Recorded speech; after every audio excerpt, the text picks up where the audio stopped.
Hello friends, आज हम पढ़ेंगे हिसाबी पद्धति के लाभ। Advantages of accounting. हिसाबी पद्धति एक सामाजिक विज्ञान है। इस विज्ञान का समग्र विश्व में उपयोग किया जाता है। ये याद रखना फ्रेंड्स कि हिसाबी पद्धति एक सामाजिक विज्ञान है।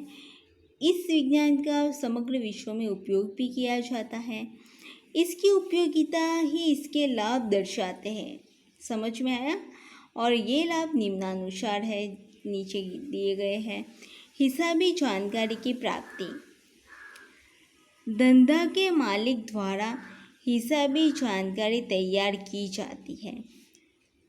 यह जानकारी तैयार हो तो मालिक जब जरूर हो तब उसका उपयोग कर सकता है। उदाहरणार्थ, मालिक को बैंक में से लोन लेनी है। क्या लेना है? लोन लेनी है। अब क्या होगा? लोन जब बैंक वाले के पास जाएगा तो बैंक वाले कहेंगे कि अब आपको अपने हिसाब आपका क्या प्रॉफिट है, आपका क्या लॉस है, क्या नुकसान है, क्या लाभ है, वो तो हमें देखना पड़ेगा। इसके लिए वो लोग उनके हिसाब मांगेंगे और वो हिसाब देगा। इस तरह हिसाबी जानकारी की प्राप्ति के लिए लोन के लिए भी हिसाबी पद्धति उपयोगी है। दूसरा है नफ़ाकारकता जानना। धंधा में कितना लाभ हुआ है या नुकसान हुआ है, इस संबंध में जानकारी हिसाबी पद्धति द्वारा दी जाती है। लाभ हानि खाता से यह जानकारी प्राप्त होती है। हम आगे सीखेंगे लाभ और हानि खाता। लाभ हानि खाते से हमें मिलता है कि धंधा की नफ़ाकारकता कितनी है। वित्तीय स्थिति जानना। हाँ, टू नो फाइनेंशियल स्टेटस। हमारा फाइनेंशियल स्टेटस क्या है, हमारी वित्तीय स्थिति की जानकारी भी हिसाबी पद्धति से जान सकते हैं। हिसाबी मुद्दत के अंत में धंधा के दायित्व का प्रमाण कितना है यह जान सकते हैं। धंधा का दायित्व अधिक हो तो आर्थिक स्थिति कमज़ोर गिनी जाती है। ये ध्यान में रखना। अगर धंधा का दायित्व अधिक हो, हमारे धंधा में जो जवाबदारी है, हमारी रिस्पॉन्सिबिलिटी है, वो ज़्यादा हो तो हमारी आर्थिक स्थिति कमज़ोर गिनी जाती है। और दायित्व कम हो तो आर्थिक स्थिति हमारी अच्छी गिनी जाती है। यह आर्थिक स्थिति पक्की तलपट द्वारा जानी जा सकती है। हम आगे सीखेंगे पक्की तलपट, उसके द्वारा हम धंधा की आर्थिक स्थिति जान सकते हैं। कर आयोजन। प्रत्येक धंधा के इकाई द्वारा की गई कमाई पर अलग अलग स्वरूप में संबंधित कर का भुगतान करना होता है। कर का प्रमाण धंधा के व्यवहारों के आधार पर निश्चित होता है। ये बाबत ध्यान में रखना है। जो हमारे कर है उसका प्रमाण धंधा के व्यवहारों के आधार पर निश्चित किया जाता है। व्यवहारों के प्रमाण को ध्यान में रखकर उस समय में कितना कर भरना पड़ेगा, यह बाबत हिसाबों के आधार पर जान सकते हैं। इस जानकारी के आधार के दौरान चुकाने योग्य कर संबंधित आयोजन कर सकते हैं। और जो हमारा धंधा चल रहा है उसमें हमें कर भी भरना पड़ता है, कर का भुगतान करना पड़ता है। और कर का कितना भुगतान करना है, हमें अब इस साल कितना भरपाई करना है, वो हमारी हिसाबी पद्धति के द्वारा जान सकते हैं। धंधा का मूल्यांकन। व्यवहार में कई बार मालिक द्वारा अपनी धंधे का विक्रय अन्य व्यक्ति को किया जाता है। जो मालिक है वो अपना धंधा अन्य किसी और को बेच देता है। इस स्थिति में धंधे की बिक्री की कीमत कितनी होनी चाहिए, हमारा धंधा हमें कितने में बेचना चाहिए, इस बिक्री की कीमत का निर्धारण करने में हिसाबी पद्धति हमारे मददरूप होती है। धंधा कितना फ़ायदा कारक है, आर्थिक स्थिति कैसी है, इस संबंधी जानकारी हिसाबी पद्धति देती है। इस प्रकार धंधे के मूल्यांकन में हिसाबी पद्धति क्या होती है, हमारे मददरूप होती है। निर्णय लेना। धंधा के अलग अलग स्वरूप एकल व्यापारी, साझेदारी पेढ़ी, कंपनी। एकल व्यापारी मीन्स जो अकेला व्यक्ति काम करता है होता है। साझेदारी पेढ़ी मीन्स जो दो से अधिक लोग काम करते हैं, ओके। कंपनी में बहुत सारे लोग अपने हिसाब तैयार किए जाते हैं इन 3 स्वरूप में। एक तो अकल व्यापारी, साझेदारी पेटी और कंपनी अपने हिसाब तैयार करती है। विशेषकर कंपनी के हिसाबों का उपयोग विभिन्न पक्षकारों जैसे कि लेनदार, अंशधारी, विनियोगकर्ता द्वारा अपने विनियोग संबंधी निर्णय लेने में उपयोग किया जाता है। हिसाबी पद्धति निर्णय लेने में खूब ही महत्व की भूमिका अदा करती है।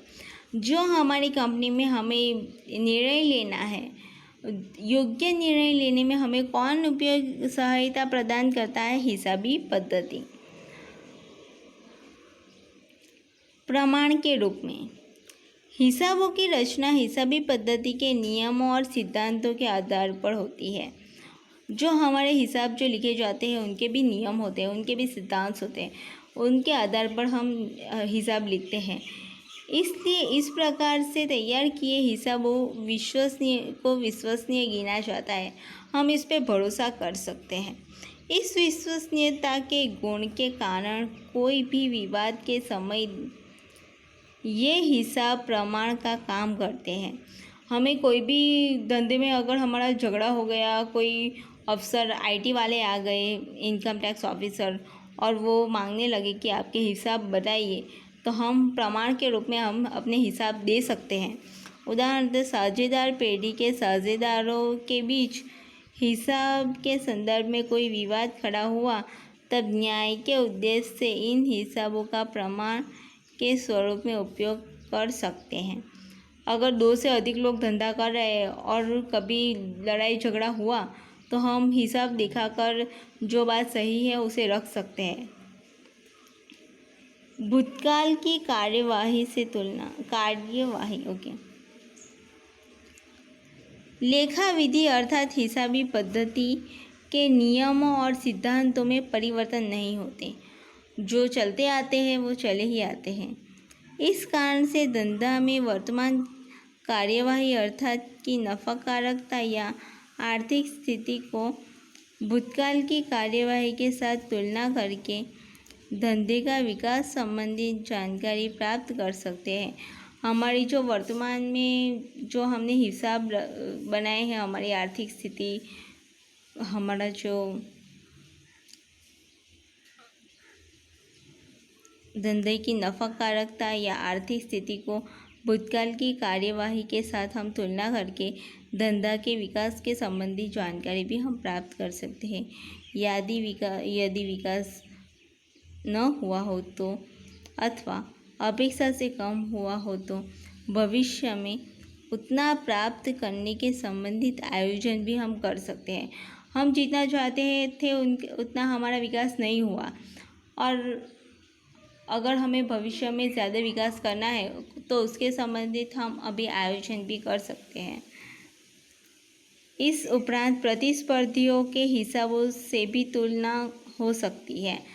हमारे धंधा में बहुत सारे कॉम्पिटिशन, हमारे अगेंस्ट बहुत सारे लोग होते हैं, हमारा कंपटीशन ज़्यादा होता है, उसमें भी हम ये हिसाबी पद्धति उपयोगी होती है।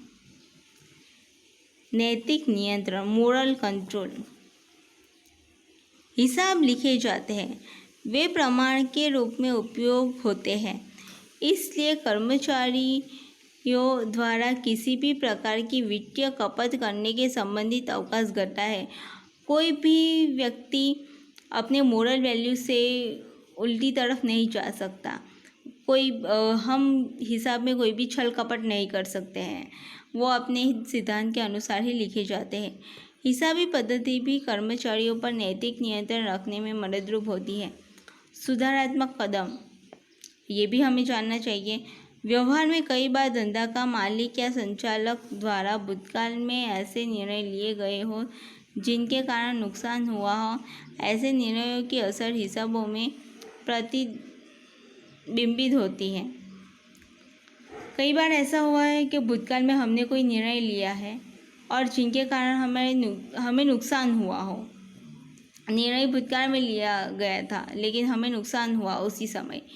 ऐसे निर्णयों की असर हिसाबों में प्रतिबिंबित होती है। हमें पता चलता है कि हिसाबों में थोड़ी प्रॉब्लम हुई है। इस प्रकार की भूल फिर से न हो, इस संबंधी सावधानी रखी जानी चाहिए कि हम दोबारा दूसरी भूल ना करें ऐसे ही, अथवा उस संबंधी सुधारात्मक कदम उठाए जा सकते हैं। सामाजिक विज्ञान के अंग के रूप में हिसाबी पद्धति अपना अलग स्थान रखती है। मैंने आपको आगे ही बोला कि हिसाबी पद्धति एक सामाजिक विज्ञान है, उसका एक अलग स्थान है। हिसाबी पद्धति आगे बताए अनुसार अपने नियमों व सिद्धांतों के आधार पर कार्रवाई करती है। उसके अलग नियम है, उसके अलग सिद्धांत है और उस पर वह कार्रवाई करती है। समाज में होते परिवर्तनों के कारण अथवा नियमों या सिद्धांतों द्वारा निर्धारित गुणों के कारण कई प्रकार की मर्यादाओं का सर्जन होता है। हिसाबी पद्धति में भी कई मर्यादाएं हैं जिनकी हम आगे जानकारी लेंगे। अभी हमने पढ़े लाभ, ओके। नेक्स्ट वीडियो में हम बनाएंगे हानियाँ या मर्यादा। Okay, thank you.